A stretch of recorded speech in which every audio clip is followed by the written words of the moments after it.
Let me tell you a little bit about my personal journey to Silicon Valley from India 22 years ago.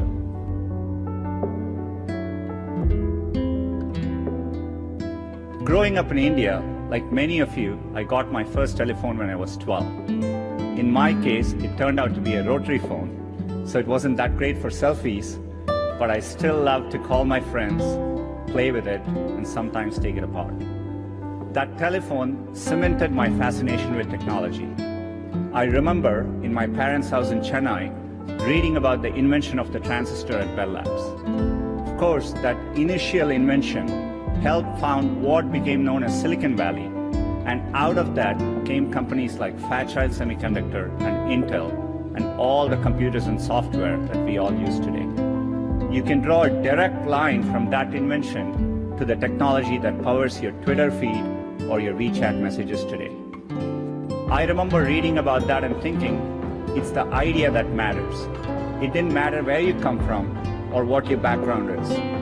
One revolutionary idea, one brilliant invention can unleash other entrepreneurs to revolutionize industries in ways you could never predict. I still vividly remember as a teenager jumping onto a crowded train in Chennai and traveling for 24 hours to attend my school at IIT Kharagpur. And that opportunity changed the course of my life. I think it's important to remember, getting into an elite institution doesn't guarantee success. It matters a lot, but it doesn't guarantee success.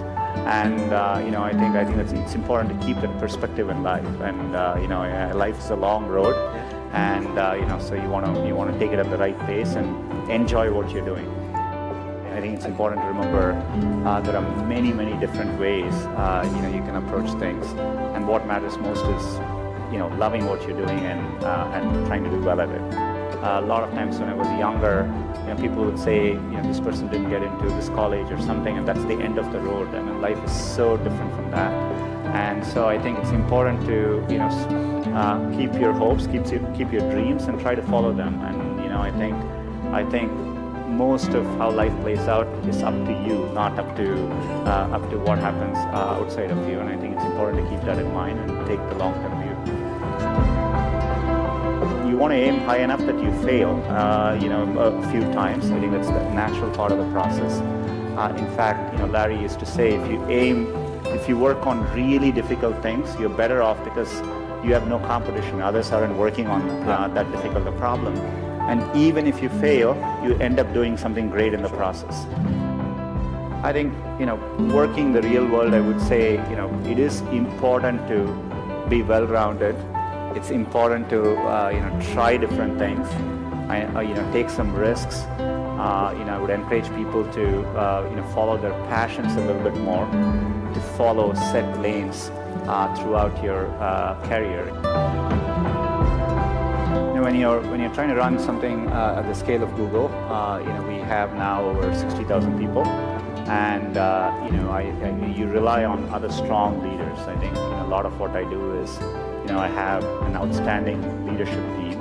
It's learning to let go and really empowering people, at all levels of the organization, and trusting them to doing the right thing. And as a leader, a lot of your job is to make those people successful.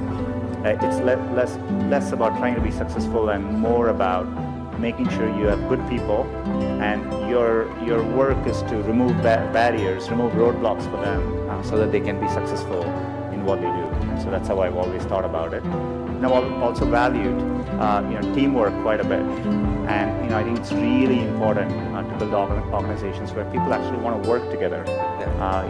Everything comes out of that. So setting up collaborative cultures is another big thing I try to focus on. I know how much hard work it takes to pursue a dream of building a business. The long hours, time away from family, the rejection, the ideas are brilliant that just don't seem to catch on. There is a great quote from Thomas Edison that does the best job of defining what it's like to be an entrepreneur. I have not failed, I have just found 10,000 ways